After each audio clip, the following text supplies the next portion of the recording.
এক কাপ চা আমরা যতই তৃপ্তি সহকারে আহার করি ততই ওই চা শেষ হতে থাকে। এক সময় ওটা শেষ হয়ে যায়।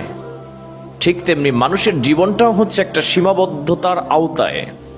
আল্লাহ পাক রব্বুল আলামিন প্রত্যেকটা মানুষের হায়াতকে একটা সীমাবদ্ধতার মধ্যে বেঁধে দিয়েছেন। একটা সেকেন্ড, একটা মিনিট, একটা ঘন্টা, একটা সপ্তাহ, একটা বছর যেটা চলে যায় ওটা আপনার জীবনে আর কোনোদিন ব্যাক করবে না, কোনোদিন আর ফিরে আসবে না। আমার ভাইয়েরা, বন্ধুরা আমার, এজন্য আমরা সময়কে গুরুত্ব দিতে হবে। Time and tide wait for none. সময় এবং নদীর স্রোত কারোর জন্য অপেক্ষা করে না। সময় চলছে, নদীর স্রোতও চলছে, কারোর জন্য বসে থাকে না। আমরা বসে রয়েছি, আমাদের সেই চিন্তা চেতনা কাজ করে না। আমরা আসুন সেই সময়কে কাজে লাগাই, সময়কে গুরুত্ব দেই, সময়ের কাজ সময়ে করি।